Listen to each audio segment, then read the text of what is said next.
there. You are now live streaming. I'm using the platform I'm using is Restream, not the platform I'm using. Dear God. The software I am using is XSplit Broadcaster. Uh, the platforms I'm streaming on is Twitch, Facebook, and YouTube. Let's see. Can you hear me coming through yet, or has it got a commercial playing? I don't have anything pulled up on like I've got the All right, I just seen it on Facebook post that I'm streaming. I tried to watch my buddy's game the other night on Twitch, and dude just wasn't having it. Like, okay. but I was able to stream it on Facebook fairly easy. And then Yeah. because of the some stuff that my glorious brother and partner in Triple J has set up, which I don't know or understand, um, whatever text I drop in Facebook show up on Twitch. So I got the commercial loading up, but okay.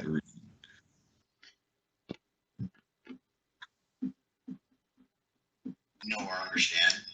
Um, whatever text I drop in Facebook show up on Twitch. Okay, so I'm not getting echo. You guys go ahead and say some stuff. Talk so this way to see if it's picking up your mics. Aaron Greensleeves here. Reporting for duty. I got a fun story for the wedding. Ooh, all right. When we were driving to the place, my best man, he was like wrangling me the whole freaking day, and he left me alone for 15 minutes. So I decided to get a pizza from the gas station and got it all over my cups. About 30 minutes before the. That's classic. Is it picking them up on the stream? We Who's ever watching it? Sparkling water. Yeah, everything sounds good coming through.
Good evening, everybody. Your host and dungeon master, Ford Stillwater, here with Triple J.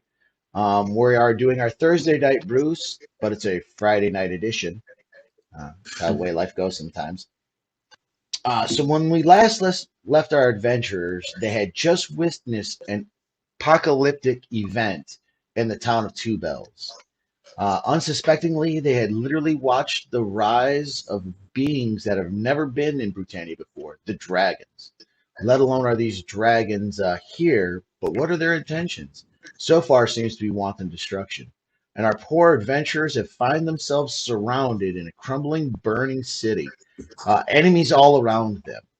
They have fought valiantly, but yet they believe this might be their last stand. Players, what's going through your guys' minds right now? You guys think you guys know a way out of this situation?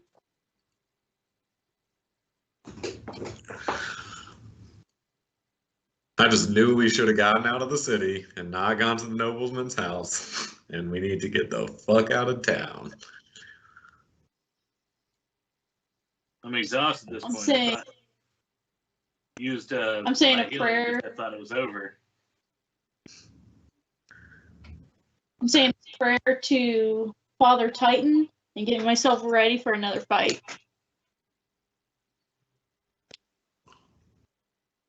Alon, what are you thinking? I would like to look to the sky. What time of day is it? It is just before dawn. The night sky is barely Before dawn? visible. Yep. I would like to look up to the skies, witness the stars, and close my eyes while a single tear goes down my cheek. As our players, our adventurers, embrace the coming images of wanton and destruction that is before them. Dragons of all shapes and sizes, kobolds, lizardmen, start moving their way through the alleys, some creatures landing upon the houses around them. There seems to be an evil glee in the air as they stare down at the suspecting warriors. Then quickly, as if almost a lightning flash, a streak of purple rips through the sky.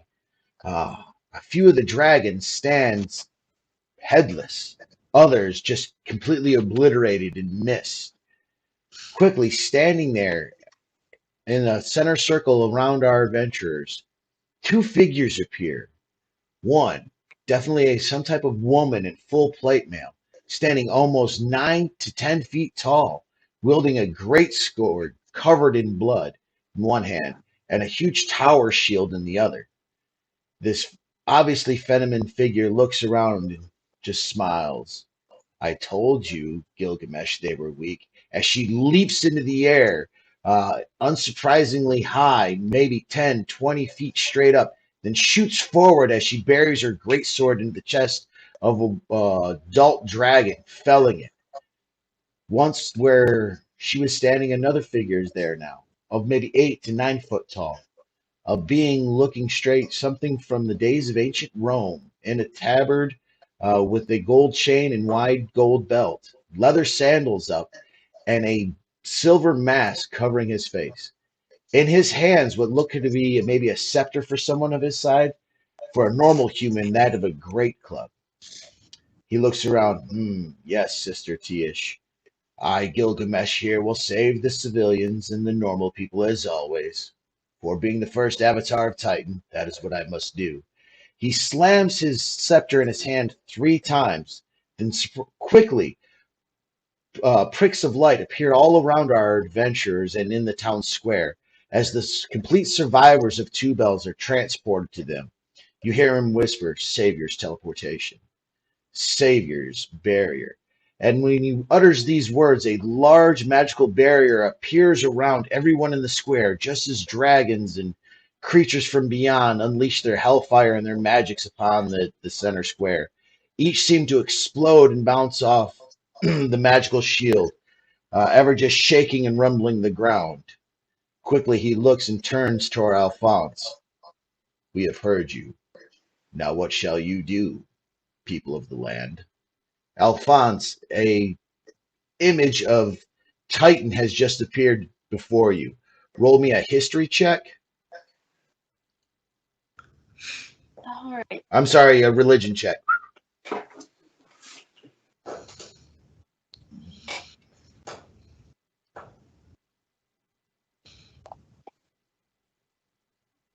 Well,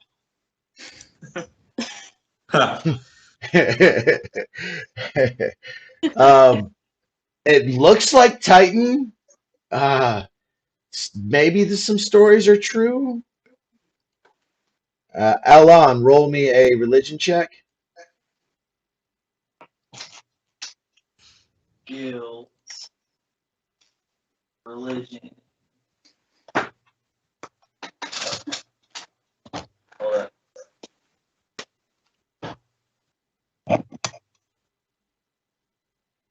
Wait. All right, boys. I done forgot how to roll a check. Oh. Oh, we got that slow roll stuff. Oh, yes. Alon, you turn and look and you realize, yeah, you got that slow-mo roll, but you got it though. You got rolled an 18. So, Alan, you turn and you instantly recognize both these figures as known as was the first avatars of the Kaiju gods, Trask and Titan. The first manifestations of their will on the land.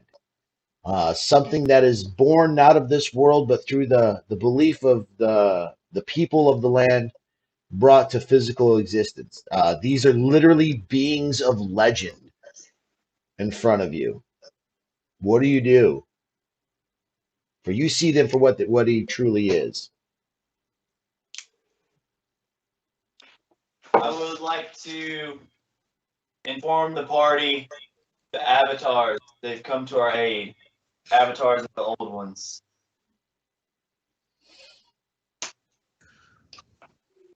And are they still fighting? Yes, there's literally in the square around you right now. You see, groups of people, clusters of people standing around you.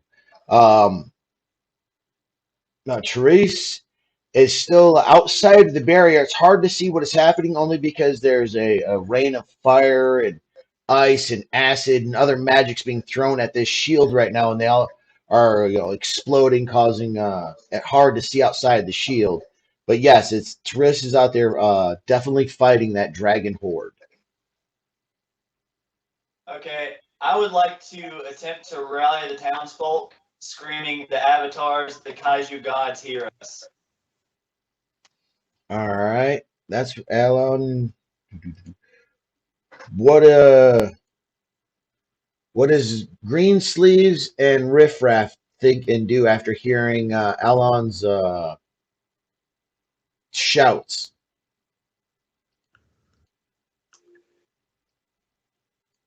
Um, I've never believed in any of the gods, um, but I see that they're strong and defending all of us. So my thought is that we should just wait and let them take care of it. So I would tell Alon, let's take shelter here while we can.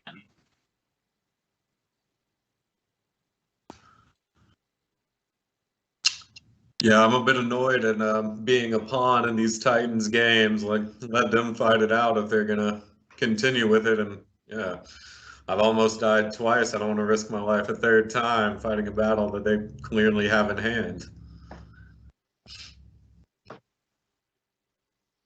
All right, so Alon tries to stir the people.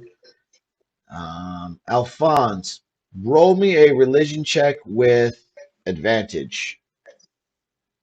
Because you see the fervor and belief in Alon's eyes, like, no, it can't be. Can it?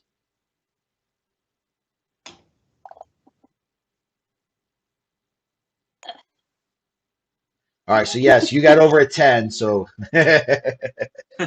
Yes. No, looking at that now, the visage of this Titan in front of you, because I mean it's the stories ring true. But it's the mask that you notice that sets it across. It only has one eye, and then it seems like a slight smirk upon it, made of a made of silver.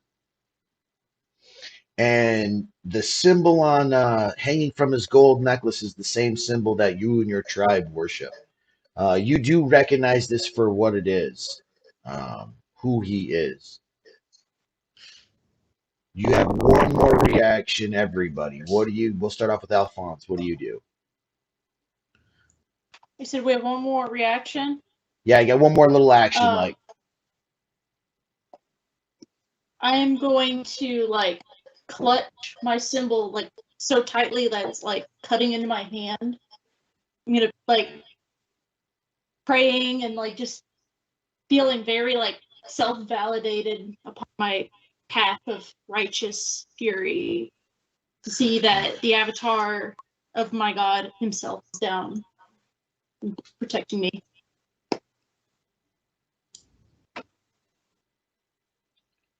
Alon, what are you? You tried to stir the troops. Roll a persuasion check to see if any of the people around you were swayed by your words. I just want to be clear. I'm not trying to fight. I'm just trying. No. I'm just. This is goof completely around. cutscene. Yeah, no, this is completely cutscene. Heat of the moment, role playing deal. I'm just integrating your skills to see what some different things that could possibly happen. Roger that. All right, persuasion check.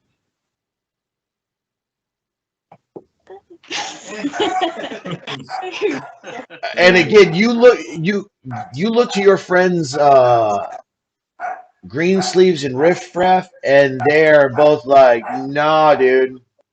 They're kind of like looking around. People though have fallen to their knees, realizing what these beings are that are standing there in front of them. And your words have stirred a few others to where at least they're now moving towards you for safety to get closer. Riff and Green Sleeves, do you guys continue just to hold your place? Yeah, I mean, I'm essentially, I mean,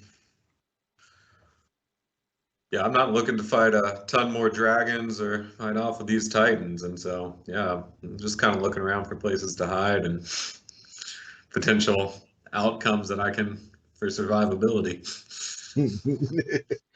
All right. Um, So, yeah, as people huddle around us, I'm a man of the people, and warrior now, so I step in front of the crowd, but still within the barrier of protection. all right. Your other two friends have seemed to move away from you guys and have moved to the other crowds, like waving them in. So, Arshun and Elric are starting moving in and out of the crowds of the people, bringing everyone closer to the center. Uh, what felt like an eternity has only been a matter of seconds as you guys have yelled to each other. When out of nowhere the shield that has been covering you all starts to shake. The magnificent being that is standing there in front of you, Gilgamesh, looks to everyone and says, "Hang on, perfect teleportation," and then slams the scepter into the palm of his hand 3 times, and with that, everybody in the center of town, human and avatar alike, vanish, and a bright flash. Quickly, you guys feel yourselves being just moved by the slightest breeze during a bright flash of light. Then everything is quickly snapped back into view as you guys find yourselves on a mountain trail above town, somewhere a few miles away from Two Bells.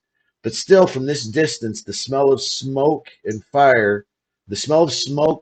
there in the air, and fire is blazes in the beginning of the new day.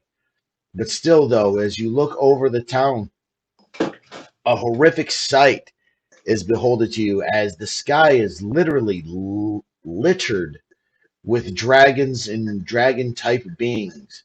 So many that it looks like a swarm of crows over a fresh kill. Titan Gilgamesh turns and looks towards each and every one of you, all 36 that be standing about. He says, "You must go to the different lands of the people and let them know that an unholy war has begun. Talk to the kings and the queens of the lands. Find a way, for on this day you lose 2 valid warriors. But know that each of you will carry the mark of witnessing an apocalypse." And when he does that, he slams his scepter into his hand, and all 36 of you grab one part of your body. Each player character can decide. Other people throughout the crowd are grabbing their forearms, their thighs, their legs, their sides, over their hearts, as a crimson sun is burned into your flesh in that spot, marking you as all witnesses of an apocalypse event in the world of Brewtannia. A whisper can be heard between the 6 of you in your mind, as if Gilgamesh is speaking to you directly. Take the one named Hornridge into the mountains. Find the ones of the Sylph of the Fey blood. They will know what to do. And with that, Gilgamesh slams his scepter into his hand 2 times, and you hear him whisper, "Perfect teleportation." As a bright light flashes and he disappears. A few seconds later, purple thunder rains from the sky all over the remains of 2 bells. From even from this distance, everyone can hear the 2 avatars doing battle with this dragon horde. The sun has risen on a new day. The players have survived the apocalypse of 2 bells. What are you guys going to do?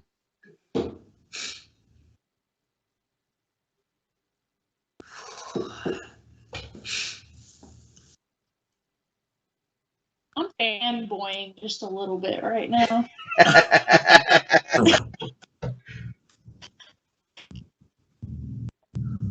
So the gods have talked to us and then gone their way, and it's just us on the mountain now, right? Yep, And the town's you and there's about, well, everybody rolled me. Hold on a second.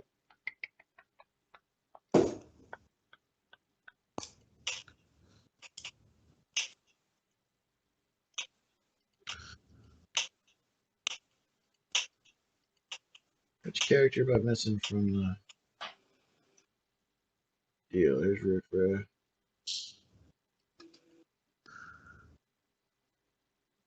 Everybody go ahead and roll me a perception while I get this fixed. Hey. That's a cool time for Fantasy Grounds to, well, for my laptop to stop processing Fantasy Grounds.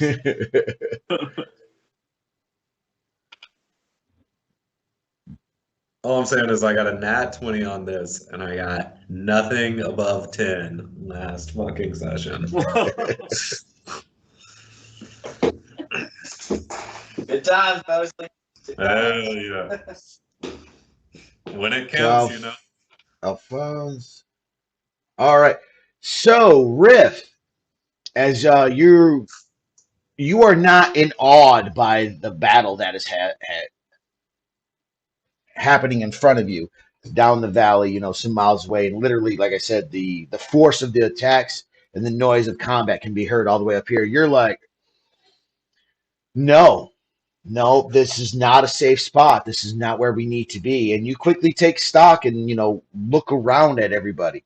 And you see Simon Silverhand and Hornridge Golden Oak and a handful of centurions standing off to the side, and mostly the rest are what look to be civilians. The only other 2 people that look of any note, and Alon, you just noticed these 2 people. I mean, Alon, you just noticed the Centurion Silverhand and Hornridge. But Riff, you notice two other figures: an orc wearing fur plate mail and a turtle in what looks like robes carrying a staff off to the side. Alphonse, you're fanboying hard. Alon, you are just riveted on the battle in front of you, trying to use your peer in and see the see the battle. Green sleeves, you actually have a pen and quill out, and are your full bardic mentality has kicked in as you start to take notes of this ballad that has just happened. So you are not aware of what's going on around you. Classic green sleeves. Yeah,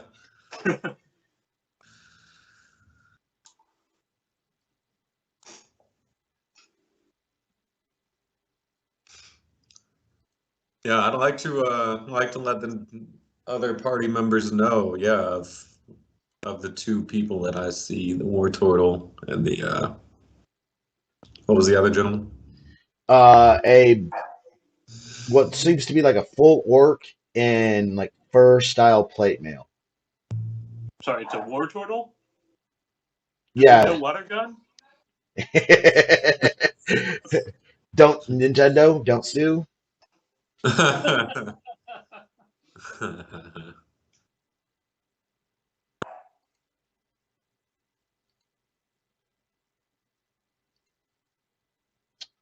So what is everybody else doing? I guess Elon would be you would be the next. No, I'm sorry. Yeah, Elon, you'd be the next one to notice these people and hear Riff kind of holler out a little bit. What are you doing? I am.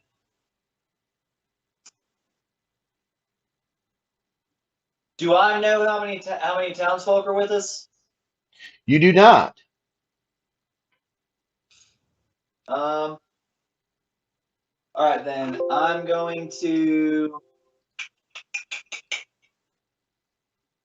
Sorry, I threw a wrench in my plans. Give me a second.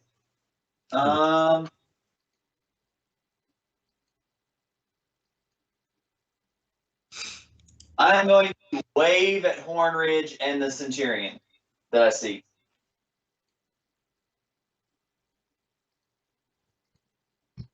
They take notice of you, and you take notice of them. They point towards you and start talking and looking around. They do notice that your other two friends seem to be helping a couple of villagers that are hurt. Dadgummit. Elric seems to be helping setting some bones, and Arshun seems to be using the last of his magic to heal some local villagers.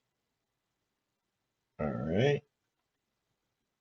Alphonse, are you still fanboying over? If so, it's okay. No, I'm starting to like. I guess I'm gonna start like sobering up a little bit. I guess just kind of realizing that the Titan probably wouldn't appreciate someone just doting all over him, and that there's still work to be done, and people to get to safety. So I'd like to kind of just like look around where we are and just sort of take survey of sort of just the temperature, like just making sure where we are at is somewhere that's like safe to stay, I guess, or if we need to start moving. Well, that's good stuff. Roll me a survival check.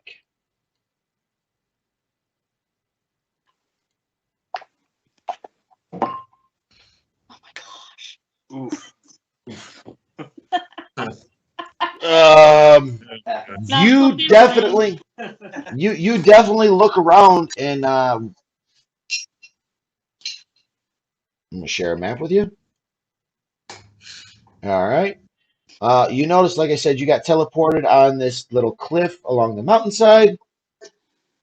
There's villagers spread all around, up and down, and you're like Yeah, this is a completely defensible position, and there are plenty of food to be had on this one-way path, ice cliff of death. Yeah, this is a great place. Yeah. No. You see nothing Kill wrong is with this fair. place where you're at.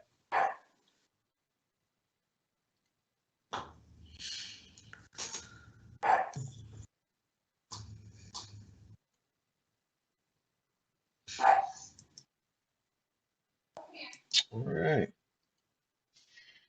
So, what should we have happen next? And we'll go with this route. All right. So, as Alphonse comes over to you guys and tell you that her findings of where you're at and what's going on is this is a great vantage spot to go ahead and watch this battle unfold. We should be here for at least say for a while. As she turns back and witnesses the battle over the remains of two bells. Alon, Alon, Riff, and Greensleeves, all of you kind of come together as you notice that Hornridge and Simon Silverhand come walking towards you. What do you guys do? Um, Oh.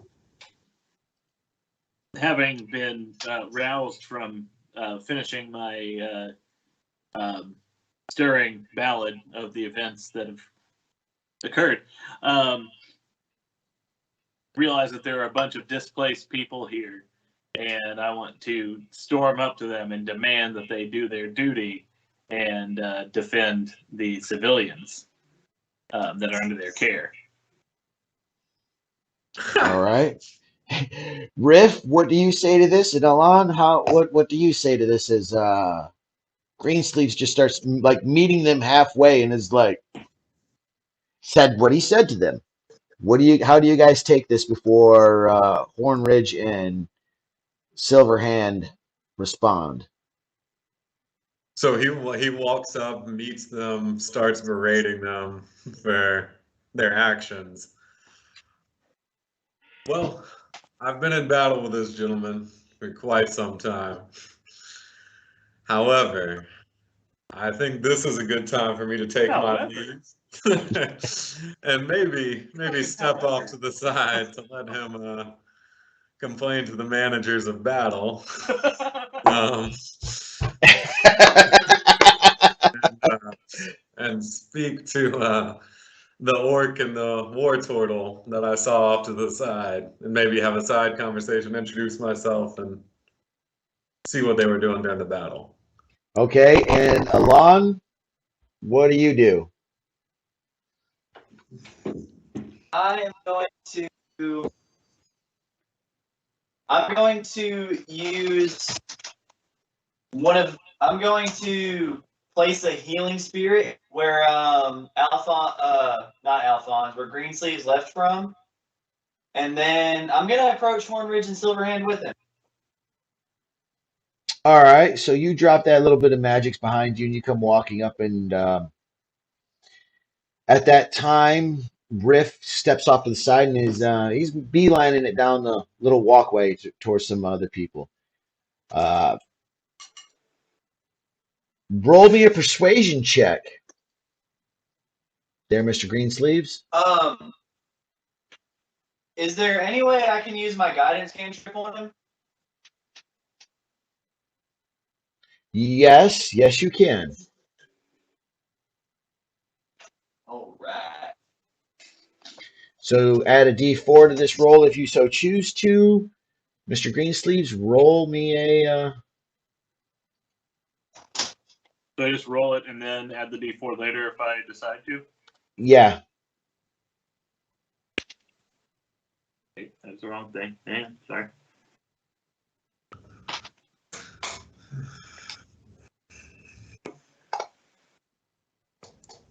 Nice.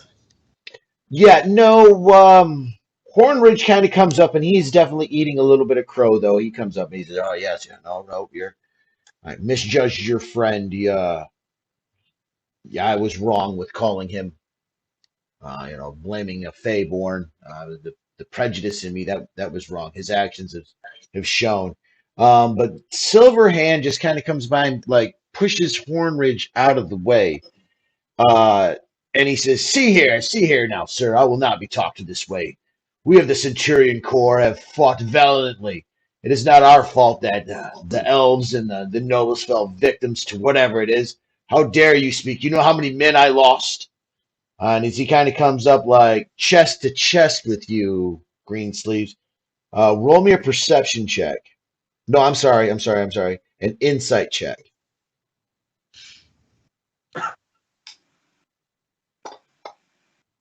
Hey. Yeah. As you look into his eyes, you can tell that he is angered, um, but there's a lot of sadness in there. And after taking a look at him and whatnot, you see that his armor is dented and broken in some spots. He's obviously bleeding from gashes on his arms. It looks like maybe even one of his hands could be losing a pinky. And as you look back, the three other Centurion survivors all look the same way. You can definitely tell that this man has fought with everything he has had, and you have definitely insulted him with your jab at him.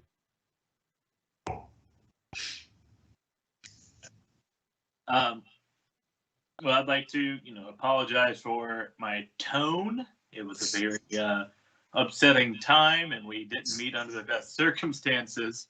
But my main concern is to make sure that the population of Two Bells is protected and taken care of.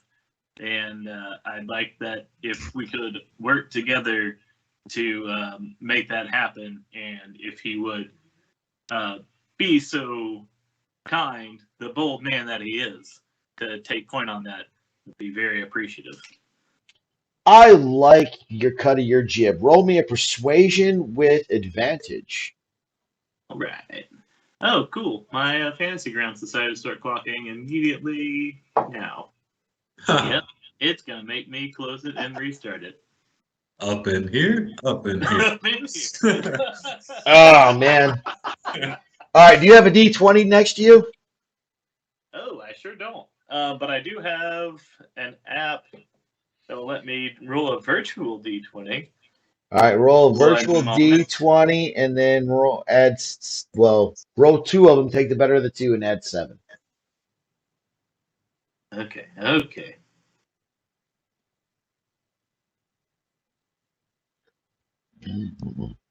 You'd think I would be prepared for this, but you'd be wrong.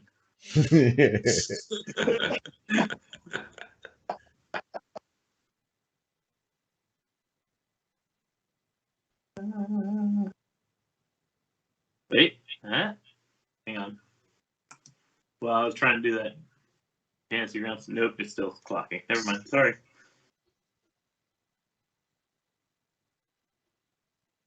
It's all good, man. I promise, at some point in the near future, I will get a new laptop, and this will stop happening. Maybe. Hopefully. Yeah. Maybe. It happens, though. Yeah. I did one session with that laptop, and it was hell.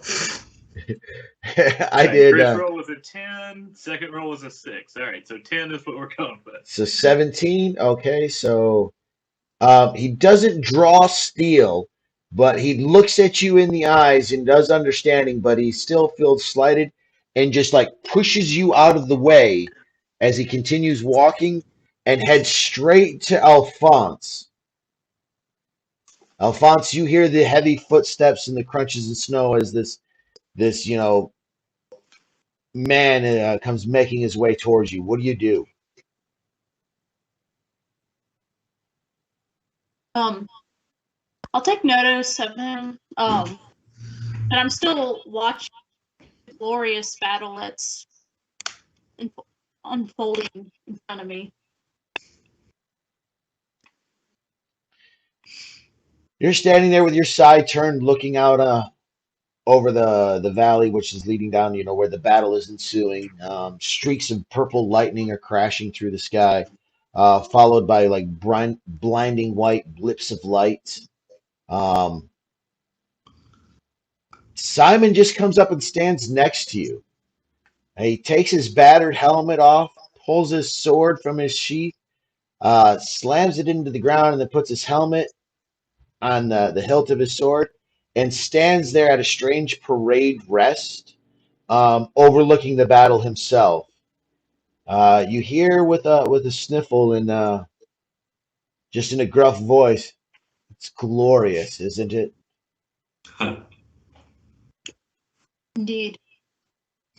The Great Hornridge, Protector has looked upon go ahead.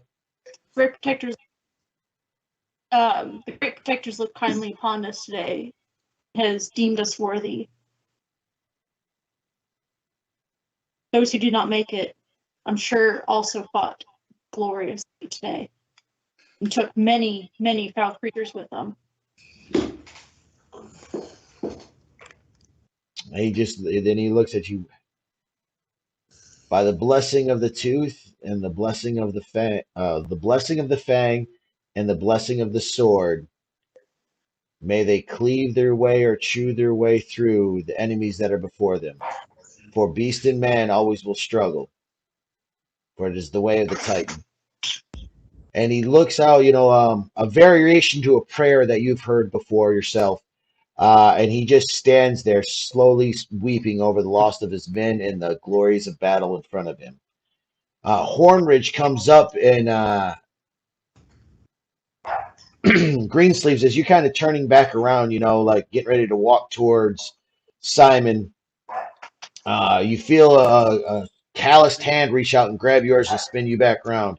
As Hornridge is standing there shaking your hand, and he's like, "Yes, you are right. You are right. We need to get these villagers together. And I think you're the one to do it. Come, come, come." And he starts pulling you back towards down the mountain. Riff, as this is going on, you kind of slink off and speaking in a tongue. Let me double check which tongues you have this way. Did you ever write down what languages you Common, get? Dwarvish. Pretty sure that's what I put. Right. Yep, common and Yeah, dwarvish. common. Well, yeah, and you would have common, dwarvish, and tabaxi. Okay, so as you come walking up, they're definitely speaking in a language you do not understand. They say a few more words and then realize you are coming. The orc kind of turns and looks at you. "How goes there, one of cat people?" The turtle bows his head. "Yes, well met, one of the cat tribe." Both of them have very gruff voices. Both, as you get closer, seem to be well into their years.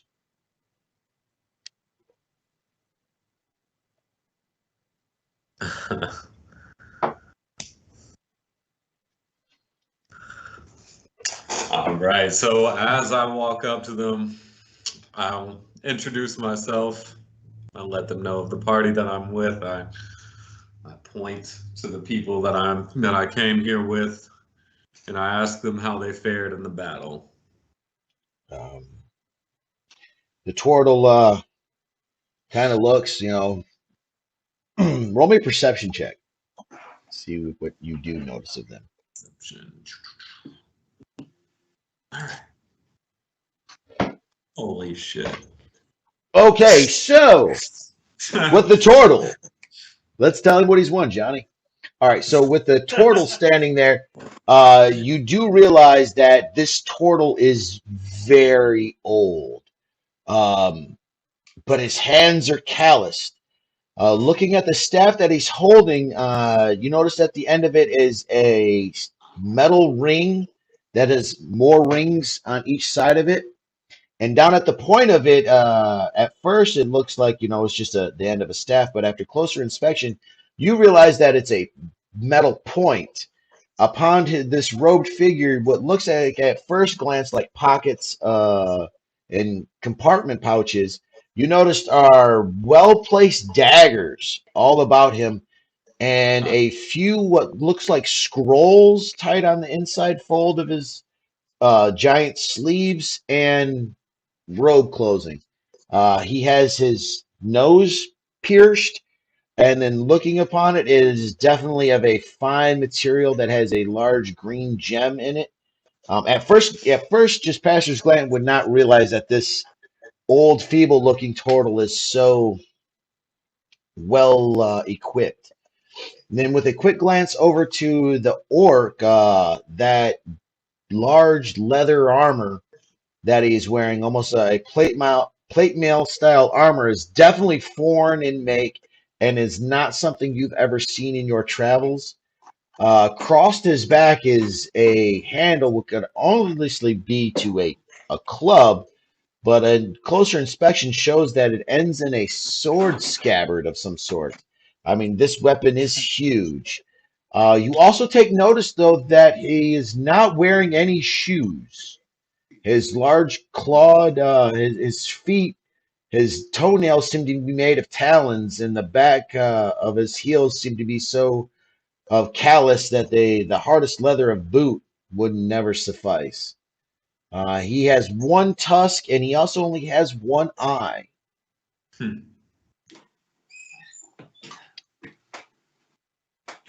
The turtle smiles. This is what can we do for you, tribe of the cat?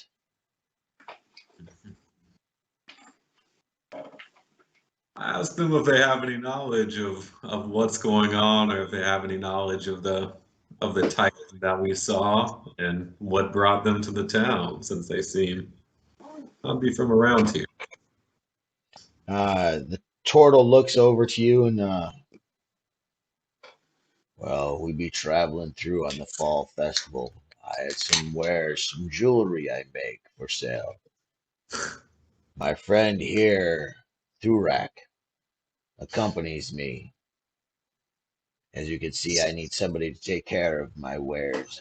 Being as old and enfeebled as I am, I make jewelry mostly.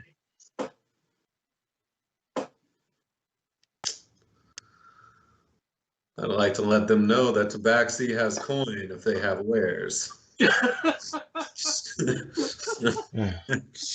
I'd like to know if they have any weapons or magical amulets that me or my friends could potentially use. He just smiles. Tabaxi always goes for glitters for gold. He looks over at his large friend. He says, "No, everything was lost in the fire. But my friend, I think we will get going now. We must tell the people of the land of what happened here. Yes. If you ever return to wish to your home, the true land of all anima, come to the island on the southwest tip of the continent of Drutria. There you may find better answers than with the other people of the land. Correct. Let's go." And with that, the turtle and the half orc start making their way down the mountain away from everyone else.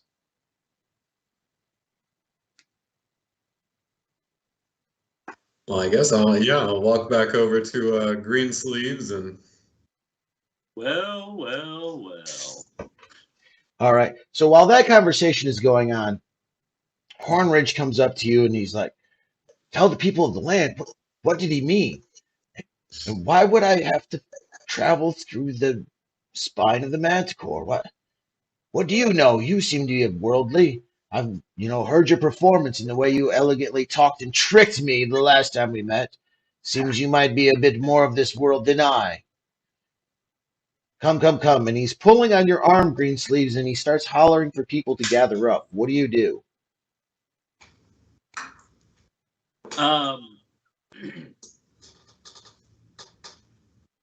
so he's pulling me along, and it sounds like he's saying things that weren't what we heard, right? Like those are different clues, or this is the same? Yeah, no, he heard a little bit different. Yes. Okay, Yep, and he's you are pulling me correct, along man. with him. All right, so I'd like to try and get him to stop for a second so that we can talk about what he heard versus what we heard, and say, wait, what are you talking about? We heard a voice too, but it was different. He kind of stops, and roll an insight check. All right. Let's see.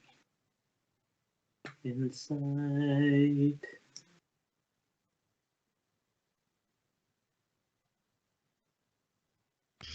Clocking hard.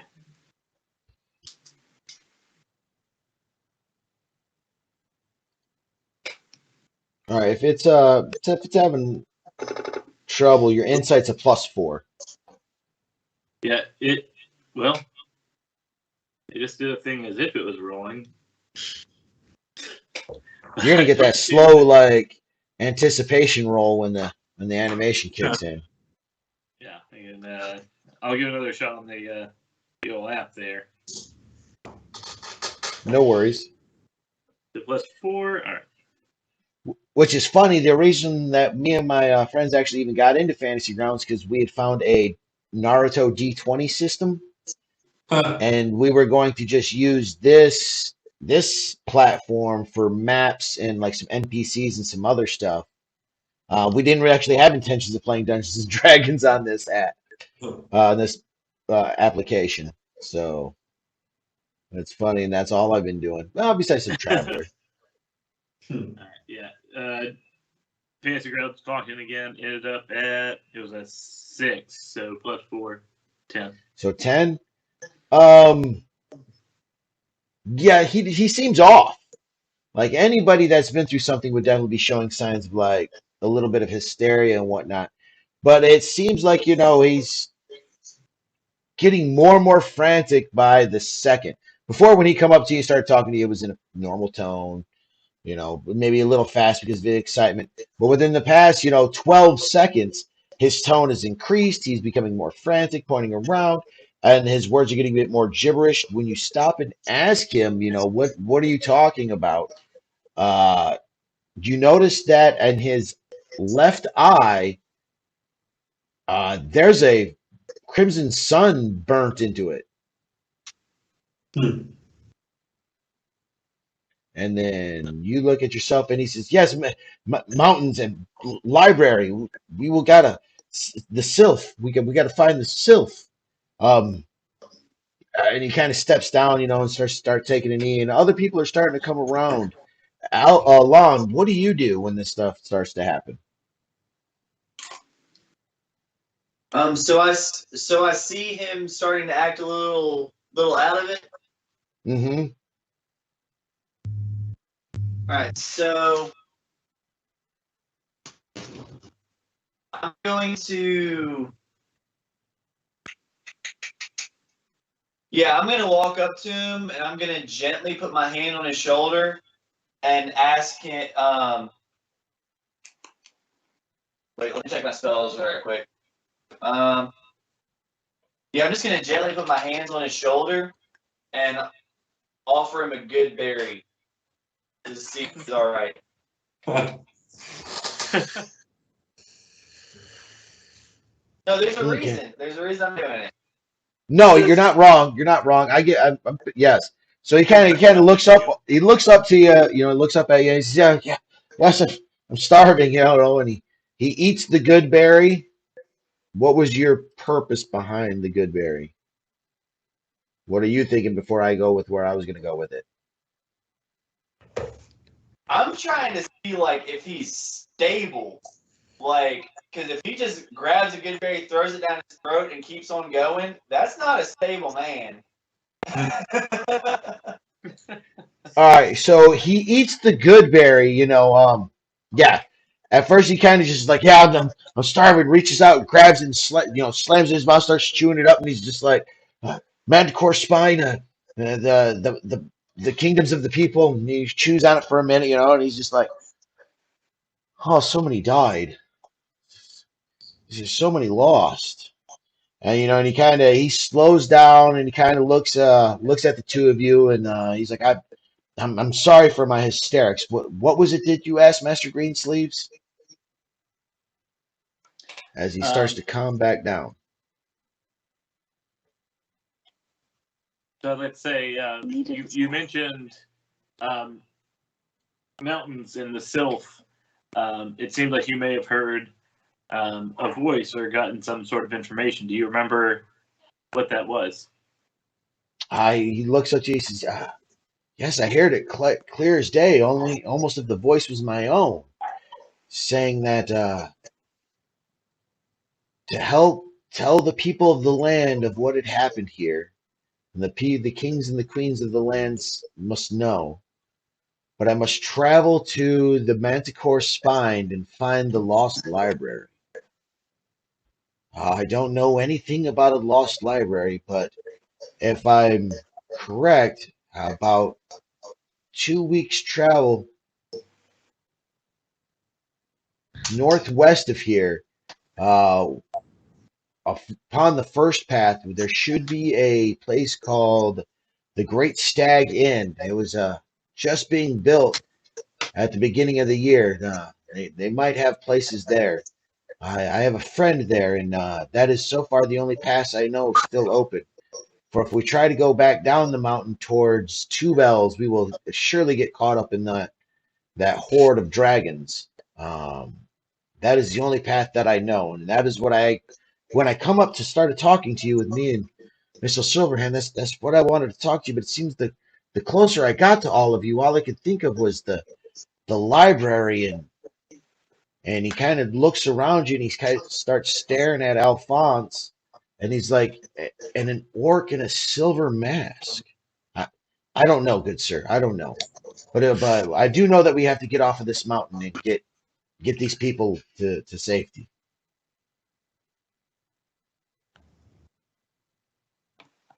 Um,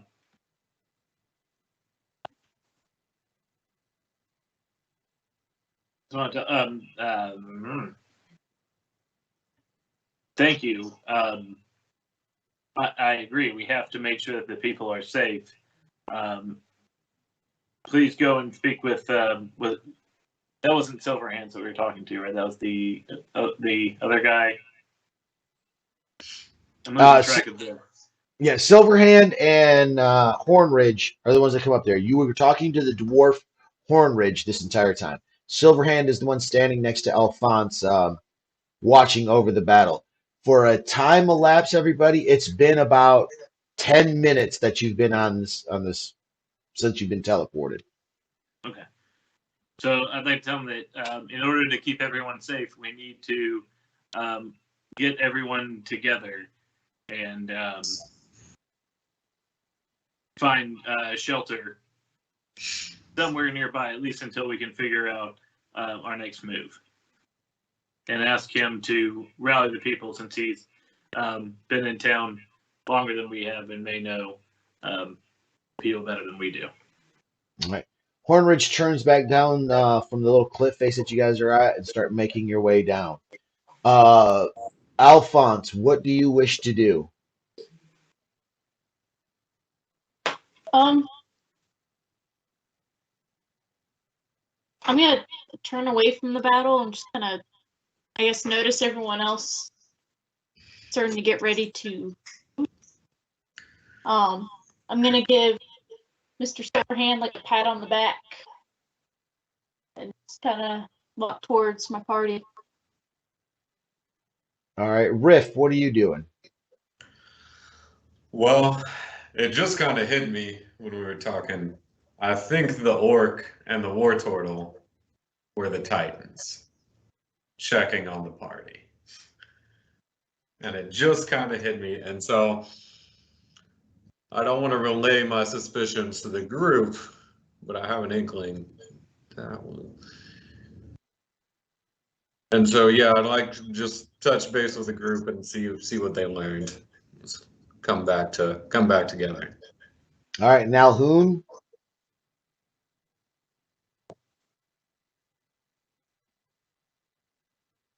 I mean, Alon. Oh, okay. I thought that's what you were trying to say, but It's all good. I got so many A names in this party. seeing that they were about to get on the move, I would like to make some good berries and use my remaining 2 spell slots to make some good berries and start handing them out to townsfolk so they don't have to move hungry. Smart move. Smart move. All right.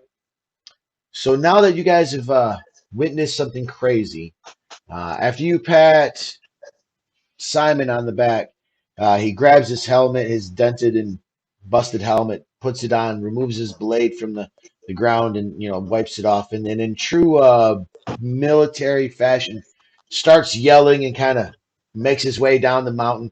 He doesn't push through you, Alon or Green Sleeves. He just kind of comes up and pats you on the back, looks at you. He's definitely not. His feelings seem to be indifferent towards you as he moves his way down. The few centurions that are left, they jump to their feet and they heed their superiors' calls and start helping people get together. Elric and Arshun seem to have had the same idea as they've rounded up a good portion of the people. As you guys start to, finish up your last little bit to get moving on down the road, most of the people have already made it down the mountain. When an ever scary sight blots out the morning sun, giant wings and the sound of large flapping wings can be heard. As everyone looks up into the distance, but high into the sky, it seems that a small horde of the dragons have broken off and start scrounging the nearby mountainside. Uh, Everybody that has their survival skill, that is proficient in it, only if you are proficient in it, roll me your survival check.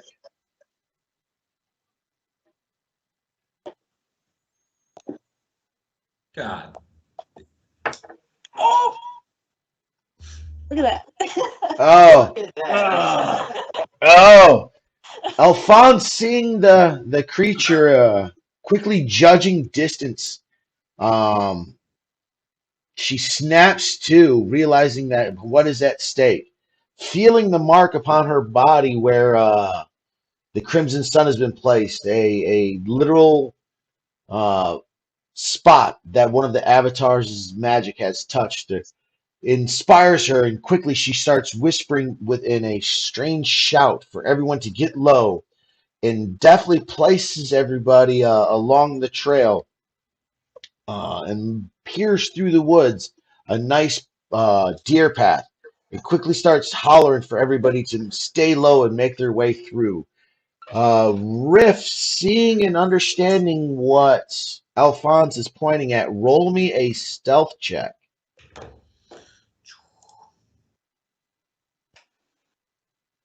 Hey, take it. Not quite understanding why she would be leading you through the terrain that she is because you failed your survival because you suck at that. Understand how to hide under the brush and the trees. Um, Looking back, you see how to start moving through. You race ahead and then wave for people to start making their way. Alon, roll a nature check.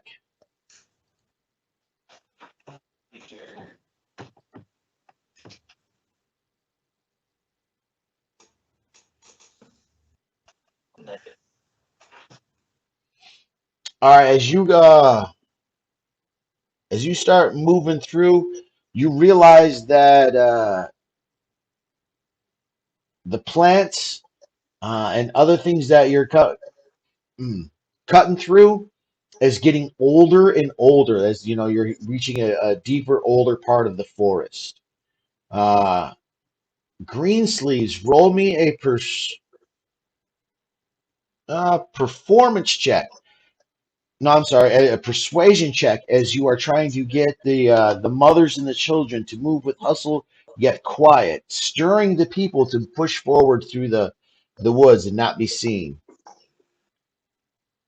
Oh, you whisper words of sweet, calming gestures on the wind, soothing the people of the remaining people of Two Bells to move with haste and ever so quiet.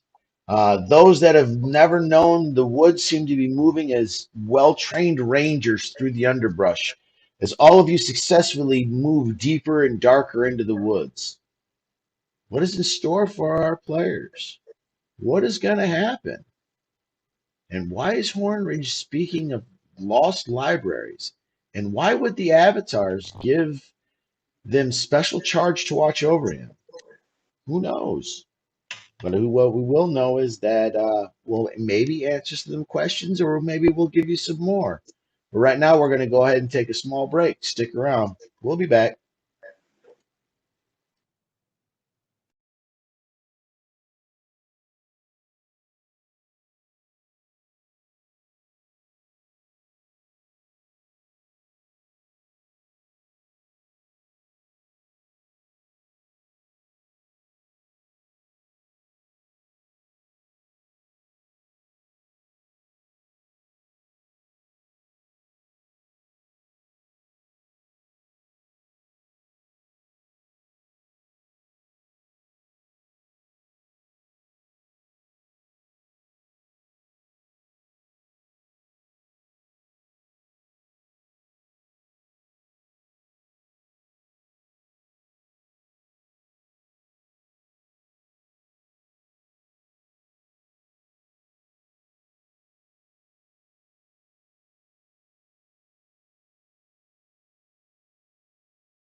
Yeah, so go back to the beginning of this conversation. I can remake my character on D&D Beyond for the next session if that'll make it easier.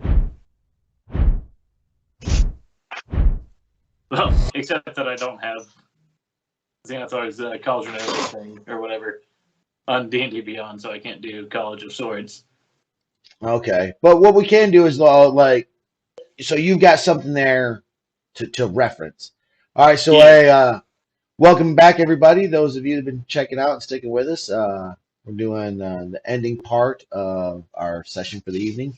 When we just left off, our players had used their combined skills to take the survivors of Two Bells and move them daftly through the woods, avoiding detection from the sky from the terrors that are be dragons. Uh, Now our party members have been leading the survivors through for hours and hours, it seems, to the point that the sun has got to be setting low soon in the distance. Everybody is worn out, from the experienced adventurer to the hardened townsfolk. But it seems though about at least 6 hours ago, the dragon seemed to be stopped, turned back towards the town of Two Bells. What happened to the two avatars that were left there? No one knows, for they were unable to see and witness the end of the battle.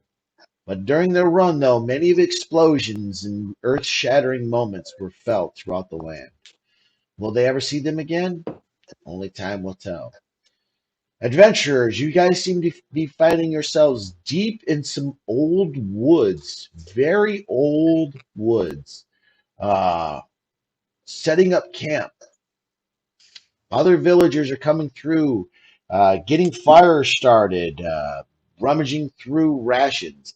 The good berries that you've handed out have been able to feed all the young and the women, at least, there along.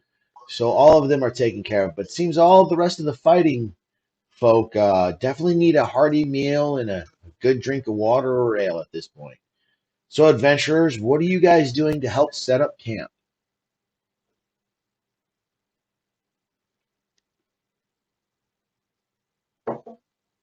I'm gonna attempt to make a fire.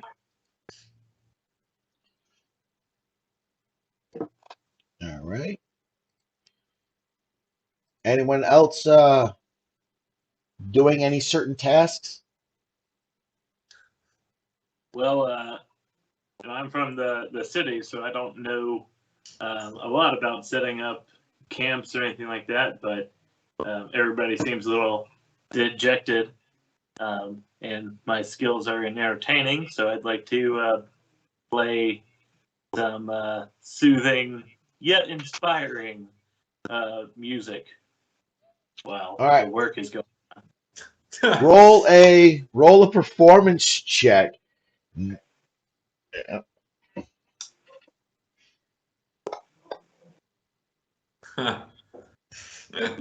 baby. You sing a song of You tell me what you sing. Yes.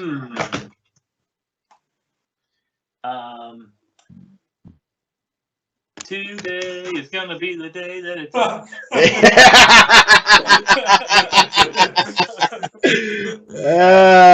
And I set up with my lute and say, anyway, here's one of Take it down. Copyright violation. Oh, no affiliation with and or monetary value has been gained from this. What other fancy words I would have to say not to get in trouble, I will try to insert them somewhere out through the rest of this stream. But no, your performance is soothing, yet a bit uplifting. Now roll an insight check, though, as you're making your way through the camp, playing a little ditty of Jack and Diane.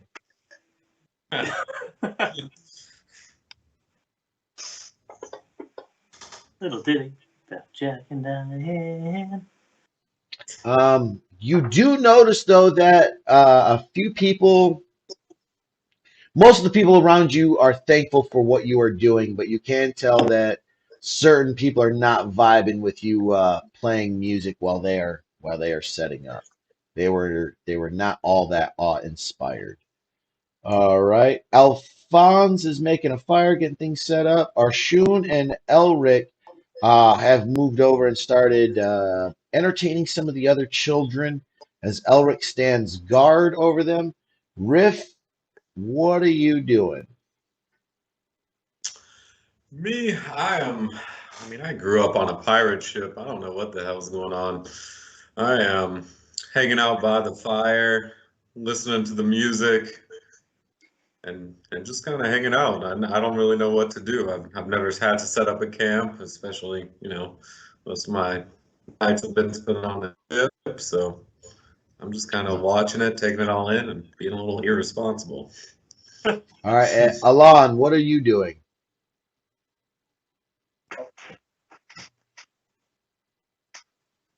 Excuse me.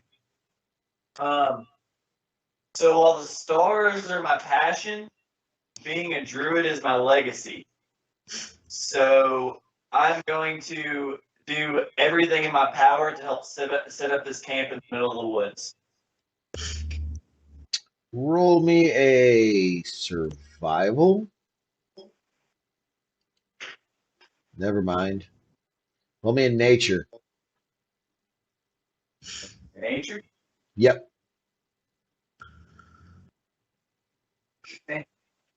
All right. As you're coming through, you notice that some people are about to set up in some poison oak. You pull them off to the side. Yeah, you see that other people are about to eat some berries that they definitely shouldn't.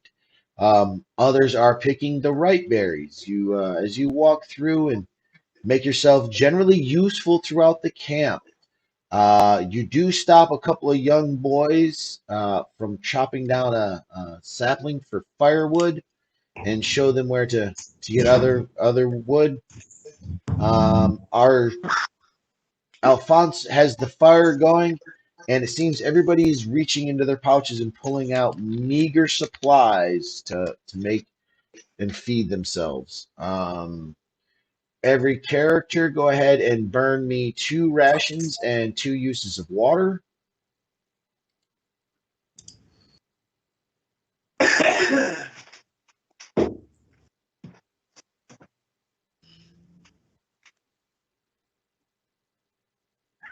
Water skin has 5 uses. You guys are gonna have to keep a tally marker notes on that. You said 2 uses of water? Yes, sir. You said 2 waters? Yes. Or fine. I Each water What do skin you have left? has 5 uses. So yeah, you'll just have to keep like a little post-it note at the house or in your notes on your character sheet how many water uses you have used. Said 2 waters and 5 rations? No, 2 waters in 2 rations. 2 rations, gotcha.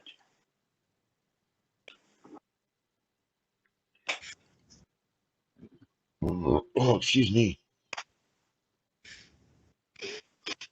Okay. All right, so you guys finish out setting up camp for the evening. Each of you helping in any way that you can, except for the Tabaxi, who roll a will save, Tabaxi, only because, man, you see where the Centurions has got something really shiny over there in his bedroll. Like, and the way the firelight is glinting off of it right now, it just seems to be twitching it right in that right eye of yours. No matter which way you turn, it just seems to be right there.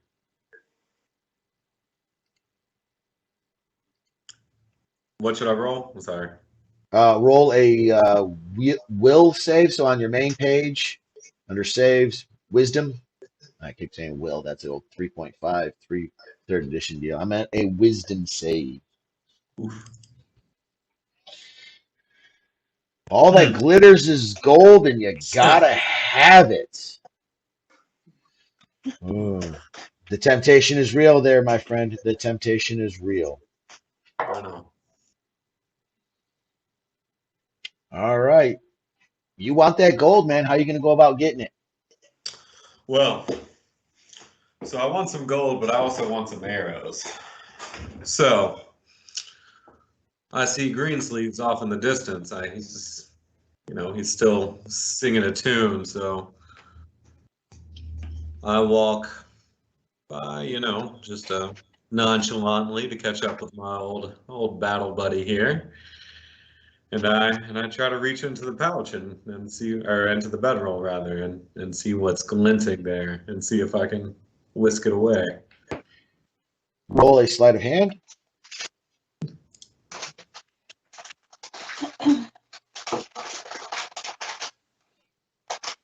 Jesus Christ. Ooh. Yeah.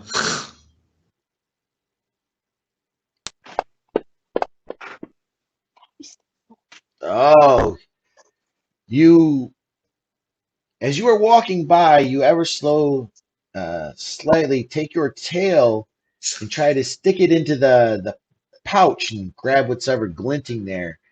Um, and as you're looking down, you notice that the centurion seems to look up at you at the same time that your tail is just like wrapped around the inside of the bedroll. Quickly, you dive to one knee and act like you're tying your shoe. The centurion makes eye contact with you as you slowly slip your tail away with a small bundle in hand. Can't quite tell what it is. But now that he is watching you, roll me another. Well, how do you want to handle this situation? How about that? Let's see what you decide to do. We make eye contact and I say, "This isn't where I tied up my steed."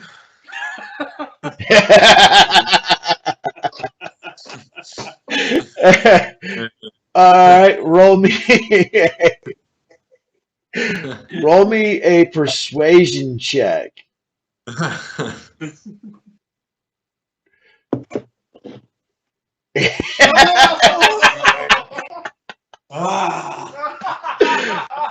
That's so stupid. All right. Hey, anybody want to know what a war turtle looks like? I can tell you. So he is not buying it. He looks at you, and then you notice that his eyes are shifting to look around him. He did not find your joke funny.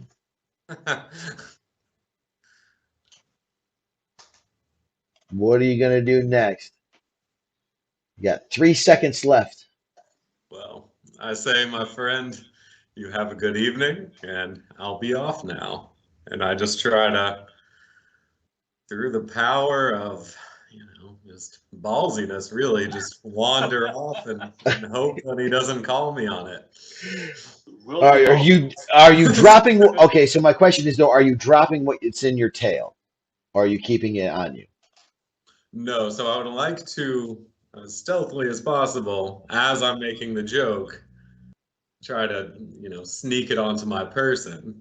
I'm not sure like how big it is, but yeah, I'd like to try to, as I kneel down, I try to like sequester it onto my person to where they can't see it. And even though he's not super psyched with me right now, I just try to power through and say, "All right, friends, I'll see you later." Try to pretend like you didn't just catch me in the act. All right, roll a stealth with disadvantage. Stealth with disadvantage. Okay, how do I do All right, so disadvantage? down at the bottom left of the screen, you're going to see ADV and DIS. Yes. Hit the DIS, then roll your skill check.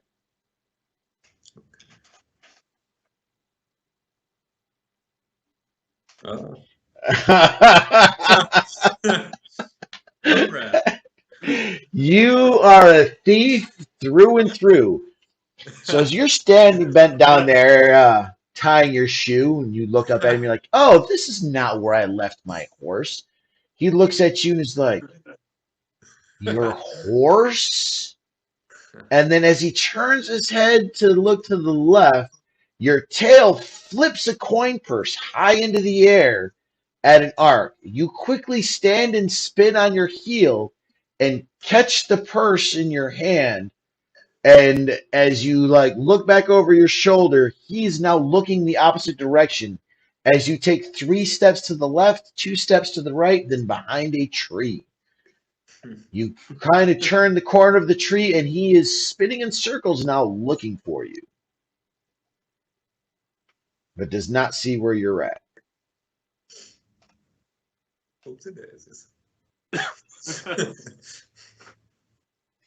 All right, you quickly open the pouch, and it is a pouch of gold.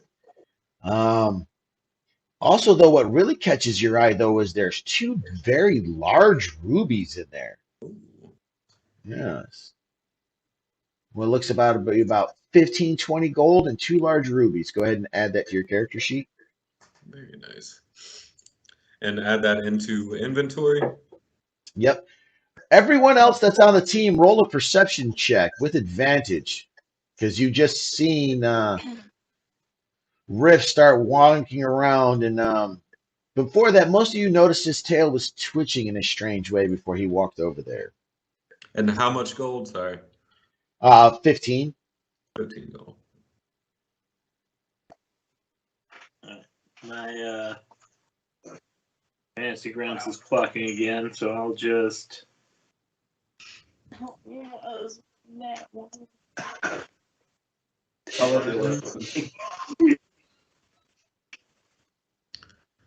There's an 11. So with my 17. All right. So out of everyone, Alon, you are the only one as you're making your way through. See the exchange between the Centurion and Riff. And you watch as the bag of gold sails through the air and the Centurion completely oblivious. And you watch as Riff just plucks it ever so quietly out of the sky, even to the point where it doesn't even make a clunk. And then watch him dip and dive and then like disappear behind a tree. But to everyone else, though, you can watch as his tail is swishing back and forth just on the corner of it, giving away his location.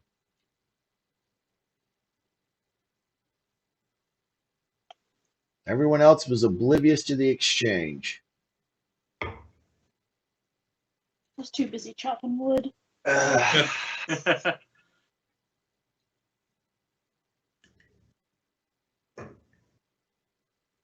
I'm gonna approach him and ask, what the frick, dude?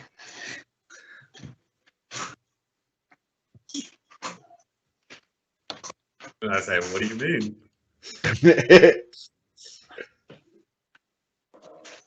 Look, brother, the stars tell all.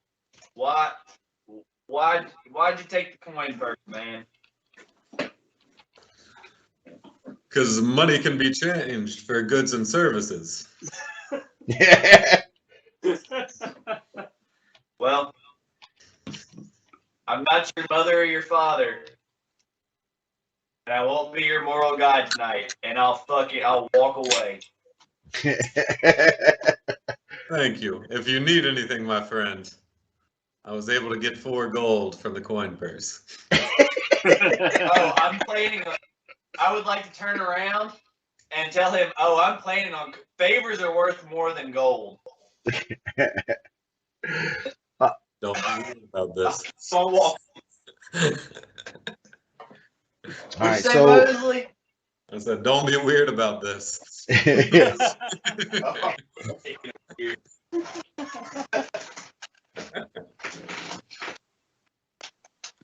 all right, so the rest of the evening gets set. Various people throughout the camp set up a small guard. It seems that Hornridge Golden Oak has really taken to the authoritative-looking figure. The rest of the townsfolk and even the Centurions in Silverhand seem to start, following lead.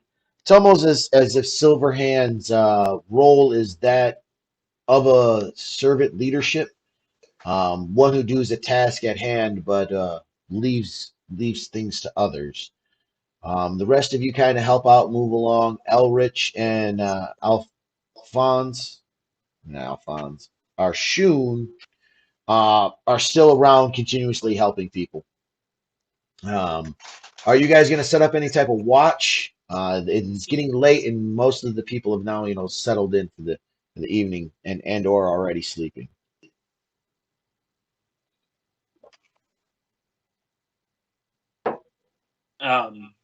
So as somebody who grew up on the streets, I know that it's important to keep a watch, especially in a group of people you don't know. So I'd like to get the group together and suggest that we at least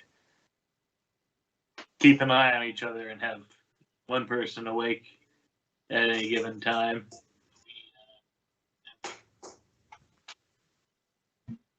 You guys just tell me what your watch number is. Who's taking what I'll watch? go first. I'll go second. Third. And I'll take the last. All right. Alphonse, roll a perception.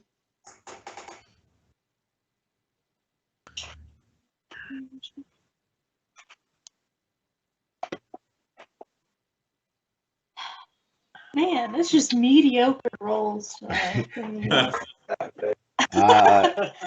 Easter famine.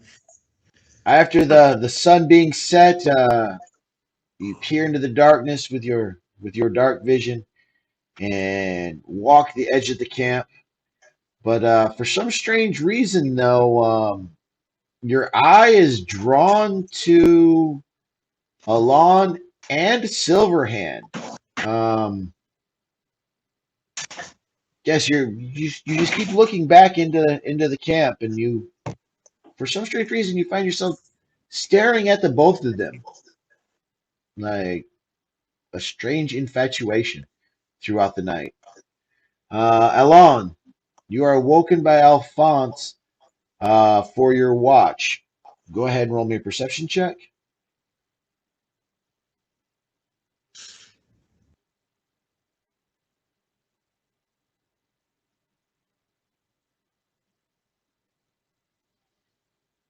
Jesus. Alon.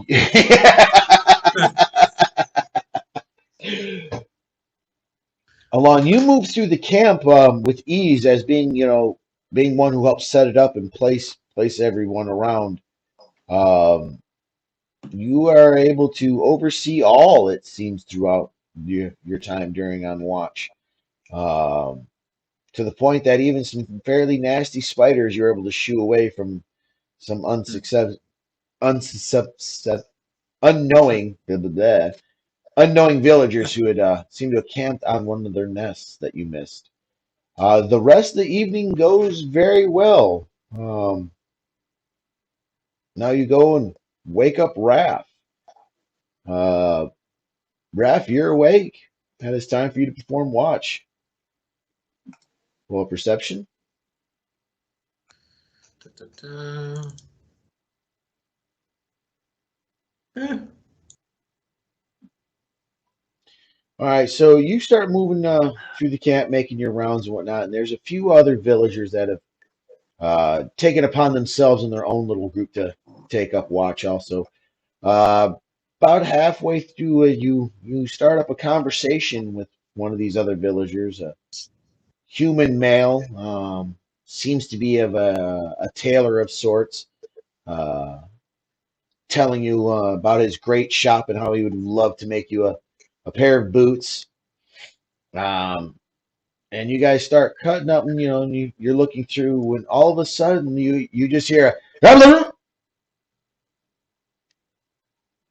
as if a voice was cut off in the dark. The two of you spin around to see what is going on. Roll another perception check. Oof.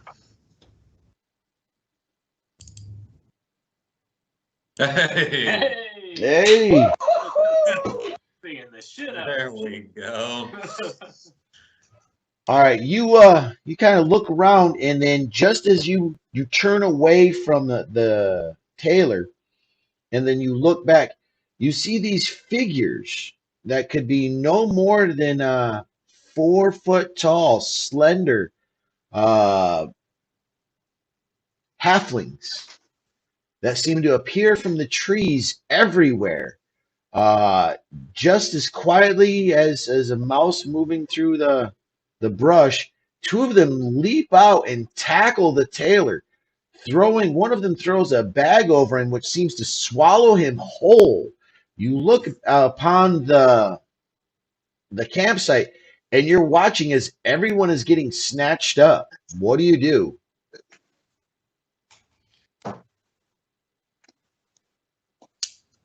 Raise the alarm. I'll start shouting for my companions, and yeah, I'd like to attack the two that have thrown the bag over my new friend. All right, so you draw your Rapier. rapier, and you're like, friends to arms, friends to wow! As you turn and look, and one of them has bitten your tail. Full on, hands on, just bites, and you just meow and scream. And you watch as another one who is with the laughing cackle leap through the air, and then everything goes dark as the bag goes over your head. What has happened to our adventurers? Who are these strange beings that have grabbed them up? And was Rift's shout heard in time? Will the others wake up from this commotion and see what's going to happen? This and more we'll find out on our next Thursday Night Brew. I'm your host and Dungeon Master, DM Stillwater. I want to thank all of y'all that joined us tonight. Guys, I know you hate it / love it when I leave it on a cliffhanger, but that's kind of what I like to do. So we're going to see what happens. After the stream is over, we'll go ahead and check our schedules and see what the next one is. I hope you all enjoyed the impromptu Friday night edition of Thursday Night Brew. But here shortly, though, at least I personally will be getting back on a normal schedule. So we should be able to get this back on a every other Thursday normal schedule. Players, appreciate you guys, man. I'm glad y'all made it out. Did everybody have a good time tonight? Heck yeah. Oh, yeah. Cool deal. I appreciate all y'all. Like I said, check us out on the socials. We'll definitely should be posting some more about this game. If you have any likes, comments, concerns, dislikes, or ideas, hit us up. Let us know. All right, and with that, I'm DM Ford Stillwater with Triple J.